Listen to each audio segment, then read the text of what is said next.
बहुत समय पहले की बात है। एक छोटे से गांव में दो बहनें रहती थी, गौरी और लक्ष्मी।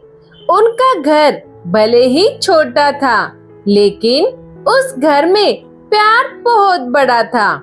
सुबह माँ की आवाज, शाम को पिता की हंसी और बीच में दोनों बहनों की खिलखिलाहट, सब कुछ जैसे एक सपना था। लेकिन कभी-कभी जिंदगी बिना बताए सब कुछ छीन लेती है।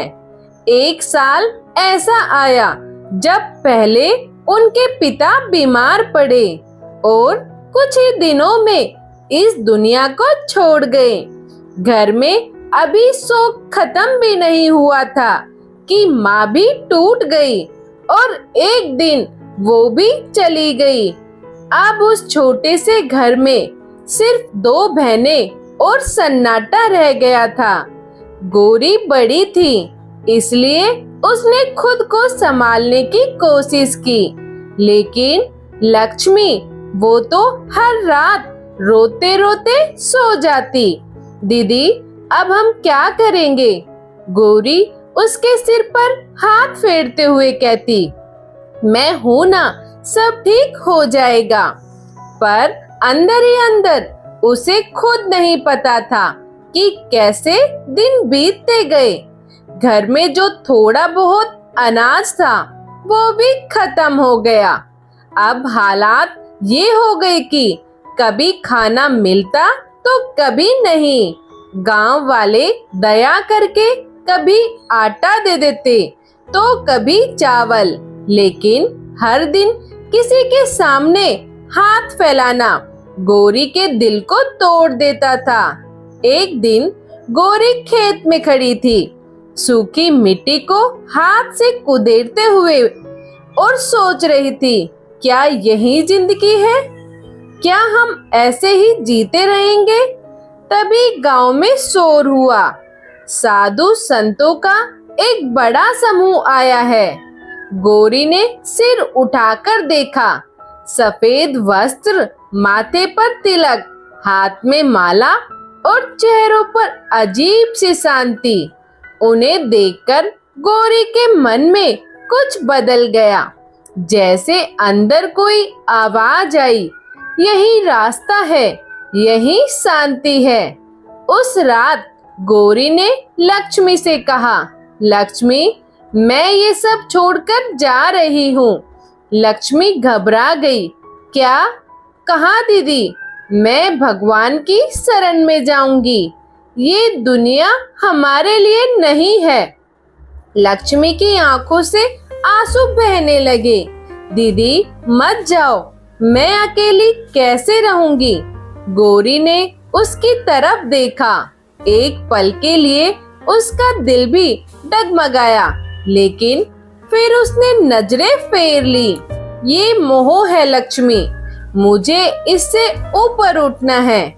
और उसी रात जब पूरा गांव सो रहा था, गौरी चुपचाप उठी, एक आखिरी बार अपने घर को देखा और बिना पीछे मुड़े साधुओं के साथ चली गई।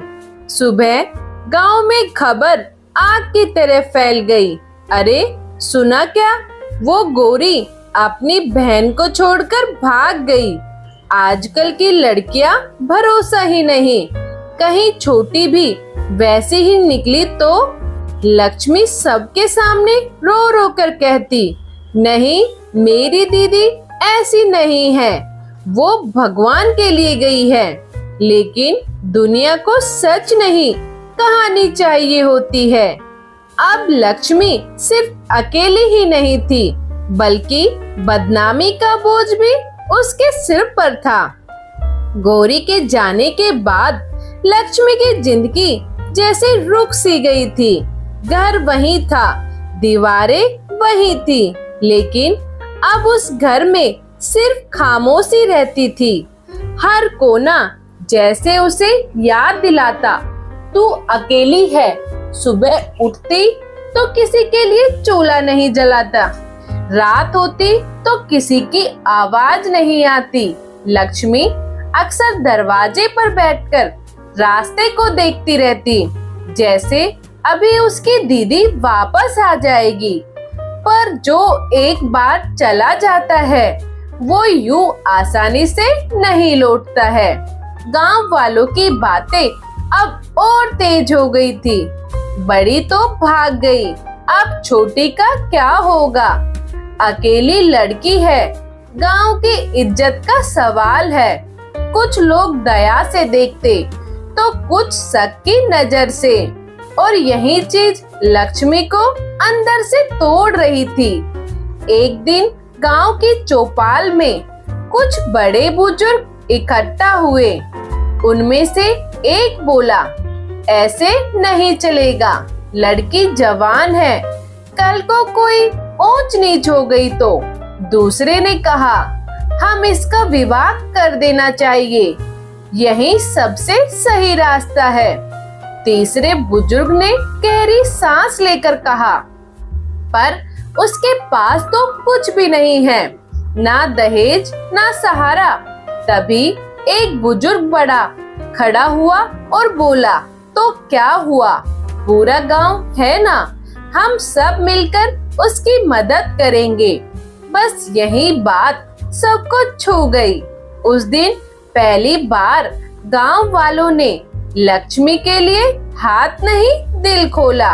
किसी ने 10 रुपए दिए, किसी ने 50 रुपए, किसी ने अनाज दिया, और धीरे धीरे एक अच्छी रकम इकट्ठा हो गई। कुछ ही दिनों में लक्ष्मी के लिए एक अच्छा रिश्ता भी मिल गया। लड़का शहर के बड़े सेठ का बेटा था। नाम था विक्रम। सीधा सादा, समझदार, और सबसे बड़ी बात दिल का अच्छा था। जब लक्ष्मी को ये बात बताई गई तो उसकी आंखों में आंसू आ गए। क्या मैं सच में इसके लायक हूँ?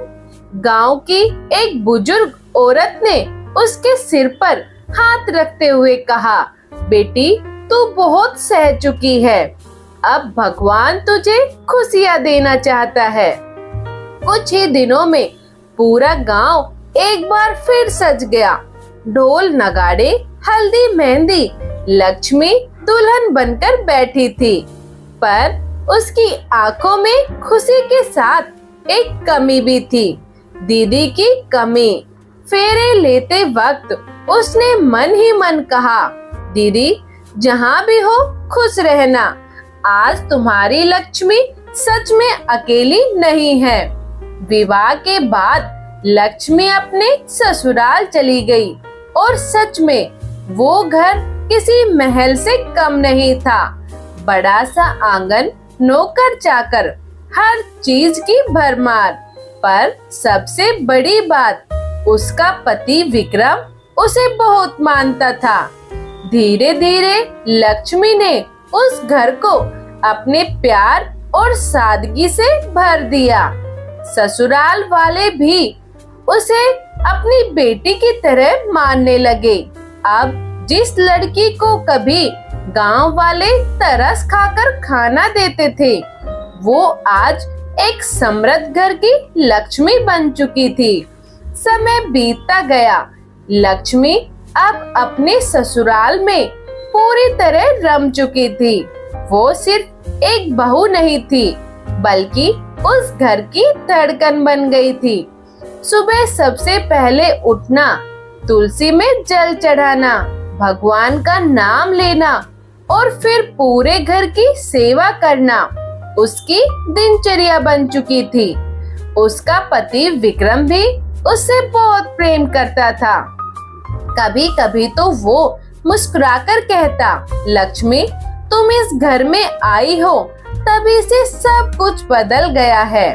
लक्ष्मी हल्के से मुस्कुरा देती, लेकिन उसके दिल में एक कोना आज भी खाली था, दीदी गौरी का। एक दिन सुबह सुबह लक्ष्मी पानी भरने के लिए गांव के पुराने कुएं पर गई।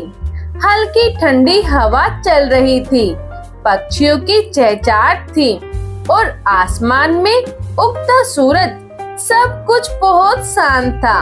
लक्ष्मी ने अपनी बाल्टी कुएं में डाली और धीरे धीरे उसे खींचने लगी।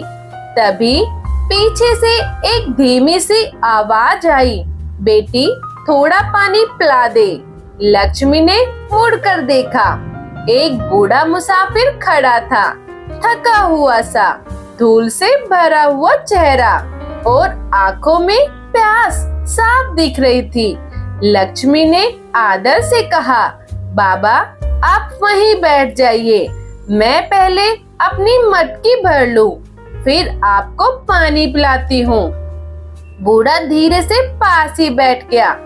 लक्ष्मी ने एक बाल्टी खींची, फिर दूसरी और अपनी मटकी भर ली। लेकिन जैसे ही उसने मटकी भरी, वो अचानक रुक गई। उसने अपनी आंखें बंद कर ली और कुछ पल के लिए बिल्कुल शांत खड़ी रही। बूढ़ा उसे ध्यान से देख रहा था। ये क्या कर रही है? उसने मन में सोचा। कुछ सेकंड बाद लक्ष्मी ने आंखें खोली, जल्दी से मटकी सिर पर रखी और बिना कुछ बोले घर की तरफ चल दी। बूढ़ा हैरान रह गया। अरे बेटी, मुझे पानी तो पिला देती, मैं कब से प्यासा हूँ। लक्ष्मी ने चलते चलते पीछे देखा और कहा, बाबा आप मेरे पीछे पीछे घर आ जाइए, वहाँ मैं आपको अच्छे से पानी पिलाऊंगी। बूढ़ा कुछ समझ नहीं पाया, पर प्यास के कारण वो उसके पीछे पीछे चल दिया। थोड़ी देर में दोनों हवेली पहुंच गए। लक्ष्मी ने मटकी नीचे रखी और अंदर जाकर एक साफ सुथरा लोटा लेकर आई। बूढ़ा सोच रहा था, अब तो पानी मिल जाएगा।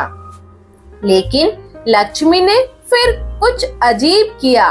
उसने लोटा हाथ में लिया और उसे फिर से साफ करने लगी, जबकि वो पहले से ही बिल्कुल साफ था। फिर उसने उस लोटे में पानी भरा और सीधे तुलसी के पौधे के पास चली गई। बूढ़ा अब पूरी तरह हैरान था।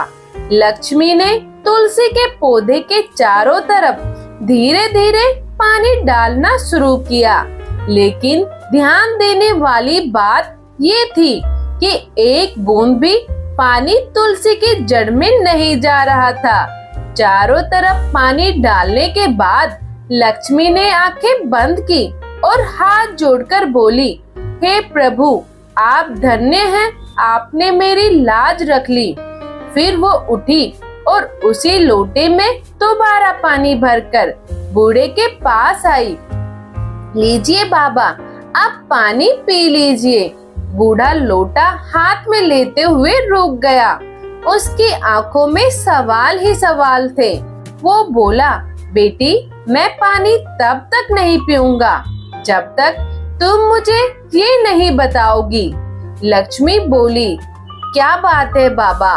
बूढ़ा बोला, तुम मुझे वहीं कुएं पर पानी पिला सकती थी, फिर घर क्यों बुलाया और यहाँ आकर भी पहले तुलसी के चारों तरफ पानी क्यों डाला, और वो भी ऐसे कि एक बूंद भी जड़ में नहीं गई। वो और गंभीर होकर बोला, इसमें जरूर कोई राज है, मुझे सच बताओ। लक्ष्मी हल्के से मुस्कुराई, बाबा ये राज आप नहीं समझ पाएंगे। बूढ़ा जिद पर अड़ गया, नहीं बेटी, जब तक तुम बताओगी नहीं मैं पानी नहीं पीऊंगा। अब लक्ष्मी ने गहरी सांस ली और उसकी आंखों में एक अलग ही चमक आ गई। ठीक है बाबा, अगर आप जानना ही चाहते हैं तो ध्यान से सुनिए। लक्ष्मी ने गहरी सांस ली। उसकी आंखों में अब एक अलग ही गंभीरता थी। वो धीरे से बोली, बाबा जो मैं बताने जा रही हूँ उस पर शायद आपको विश्वास ना हो। बूढ़ा मुसाफिर शांत होकर बैठ गया। बेटी तू निश्चिंत होकर बता, मैं ध्यान से सुन रहा हूँ। लक्ष्मी ने आसमान की ओर देखा, जैसे किसी दूर बैठे अपने से बात कर रही हो।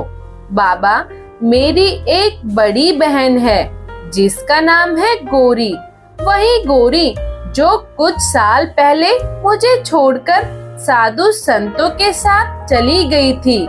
बूढ़े ने सिर हिलाया। हूँ, आगे बोल बेटी। लक्ष्मी की आंखें हल्की नम हो गई। आज सुबह जब मैं कुएं पर पानी भर रही थी, तभी अचानक मेरे दिल में एक अजीब सी बेचैनी हुई। ऐसा लगा जैसे कोई अपना मुसीबत में हो, और उसी पल मेरे मन में एक दृश्य आया। मैंने देखा कि साधुओं की झोपड़ियों में आग लगी हुई है, और उस आग के बीच मेरी बहन गौरी की झोपड़ी भी जल रही है। बूढ़ा चौंक गया। क्या सच में? लक्ष्मी ने धीरे से सिर हिलाया। हाँ बाबा, वो कोई सपना नहीं था, वो मेरे दिल का संकेत था। मैं समझ गई कि मेरी बहन संकट में है, इसलिए मैं तुरंत घर आई और मैंने ये तुलसी का पौधा, जो मेरे लिए सिर्फ पौधा नहीं है, मेरी बहन का प्रतीक है। बूढ़ा ध्यान से सुन रहा था। लक्ष्मी आगे बोली, मैंने तुलसी के चारों तरफ पानी डाला, लेकिन एक बूंद भी जड़ में नहीं जाने दी। बूढ़े ने तुरंत पूछा, ऐसा क्यों? लक्ष्मी मुस्कुराई, क्योंकि बाबा, मैं आग बुझा रही थी, पानी चढ़ा नहीं रही थी। कुछ पल के लिए चारों तरफ सन्नाटा छा गया। मैंने भगवान से प्रार्थना की, हे प्रभु, मेरी भक्ति में अगर जरा सा भी सत्य है तो मेरी बहन की रक्षा कर लेना। लक्ष्मी की आवाज भर्रा गई। और बाबा, मुझे पूरा विश्वास है कि मेरी बहन की झोपड़ी की आग बुझ चुकी है। बूढ़ा अब पूरी तरह स्तब्ध था। उसने धीरे से पूछा, बेटी, तू यहाँ और तेरी बहन इतनी दूर, क्या सच में ऐसा संभव है? लक्ष्मी ने शांत स्वर में कहा, बाबा, जहाँ सच्चा प्रेम और भक्ति होती है, वहाँ दूरी कोई मायने नहीं रखती। दिल से किया गया सच्चा भाव सीधे भगवान तक पहुँचता है। बूढ़े के हाथ कांपने लगे। उसने पानी का लोटा नीचे रख दिया। अगर ये सच है तो मुझे खुद जाकर देखना होगा। लक्ष्मी ने धीरे से कहा, हाँ बाबा, आप जाकर देख लीजिए। बाकी सभी झोपड़ियां चल रही होगी। एक बार मेरी बहन की झोपड़ी से माफी मांगना चाहती हूँ। बूढ़े ने लक्ष्मी की तरफ देखा। चल, मैं तुझे उसके पास ले चलता हूँ। वो कुछ देर बाद बिना पानी पिए नगर की ओर चल पड़ा। रास्ते भर लक्ष्मी उसे जाते हुए देखती रही और फिर धीरे से बोली, चल रही थी, प्रभु, मेरी बहन क्या वो मुझे माफ कर पाएगी? बूढ़ा मुसाफिर घंटों तक चलता रहा। उस हवेली के सामने पहुँचे। सब बूढ़ा रुकता हुआ और बोला, आखिर यही है उस तेरी बहन का घर। पहुँच गया। गौरी ने जैसे ही उस बड़े दरवाजे को देखा, उसकी आंखों में आंसू भर रह गए। मेरी छोटी सी बहन आग इतने बड़े घर में रहती है।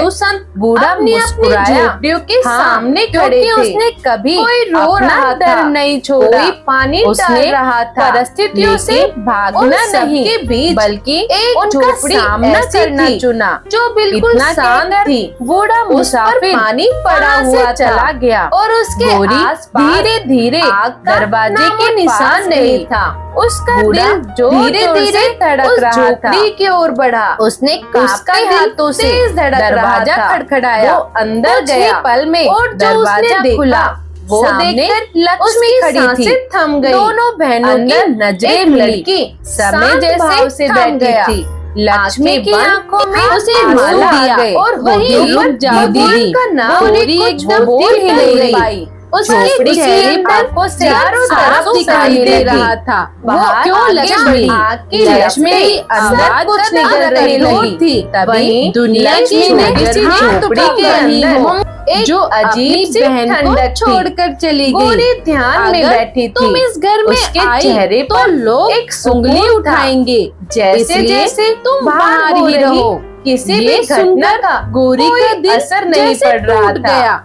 जिस बूढ़ा बहन से मुसाफिर मिलने धीरे वो धीरे तड़प रही अंदर थी, आया। आज उसने वही हाथ उसे जोड़कर दरवाजे उसे पर प्रणाम रोक रही किया। थी। माता, लेकिन बाहर यही सब था कुछ जल उसके रहा है, कर्मों का फल। लेकिन आपकी लक्ष्मी ने झोपड़ी धीरे से सुरक्षित कहा, है। तुम गोरी मेरी ने बहन हो, धीरे धीरे इसलिए अपनी आंखें मैं खोली तुम्हारी सेवा और करूंगी, शांत स्वर में खाने बोली, पीने की ये मेरे व्यवस्था तप करूंगी और भक्ति रहने का का फल है। इंतजाम भी। उसकी लेकिन आवाज में घर के एक अंदर हल्का सा नहीं गर्व आने था। दूंगी।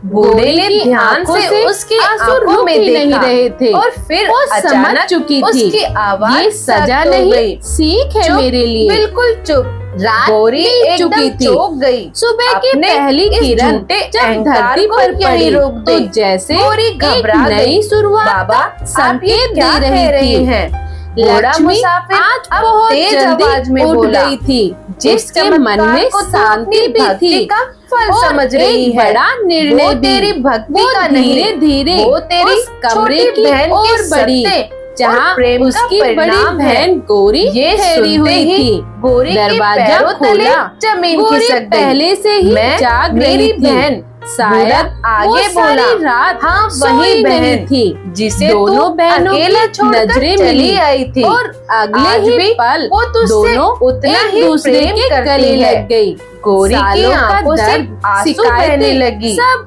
आंसुओं बूढ़ा में बह बोला, गया। जब तू कुछ यहाँ देर आग में बाद घिरी हुई थी लक्ष्मी ने तब धीरे वो से कहा, वहाँ अपने दीदी, घर में अब तुलसी समय आ के गया है। चारों तरफ गोरी पानी ने डालकर हैरानी से पूछा, भगवान किस से बात का? तेरी रक्षा की लक्ष्मी प्रार्थना कर मुस्कुराई। रही थी। तुम्हारी उसकी नई जिंदगी भक्ति में का वो इतना अपने सत्य साथ था एक कि थाल यहाँ लाई की थी। आग बुझ थाल गई। में एक सुंदर गोरी फूलों की पूरी वरमाला तरह रखी टूट थी चुकी थी। जिसे उसका सिर लाल रेशमी शर्म से कपड़े से झुक गया। ढका गया था। मैं दीदी, तो खुद आज को तुम्हारा बड़ा समझने विवाह लगी होगा। थी। गोरी सोचती चौंक थी गई कि विवाह मैंने और संसार मेरा छोड़ दिया लक्ष्मी ने तो सिर मैं हिलाया। सबसे हाँ, ऊंची हो गई। लेकिन एक वो शर्त रोते है, हुए तुम बोली, नगर के पर आज किसी समझ भी में आया एक द्वार कि से सच्ची अंदर भक्ति जाओगी तो मेरी और जो बहन भी कर रही है पहला व्यक्ति वो तुम्हें संसार मिले में रहकर तुम भी उसी के गले इतनी में पवित्र ये है। वरमाला डाल गोरी दोगी। जमीन पर बैठ गोरी गई कुछ और पल के लिए फूट-फूट चुप रोने रही लगी। फिर बोली, बाबा, अगर मैं वो कितनी व्यक्ति अंधी हो गई लक्ष्मी थी। ने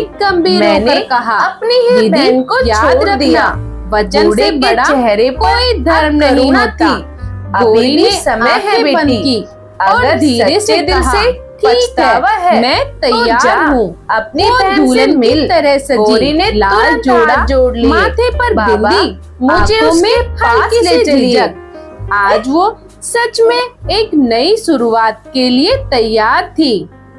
वो नगर के द्वार की ओर बढ़ी। 4 रास्ते सामने थे, हर रास्ता एक किस्मत। उसने भगवान का नाम लिया और एक रास्ता चुन लिया। धीरे धीरे आगे बढ़ती गई। दिल तेज धड़क रहा था।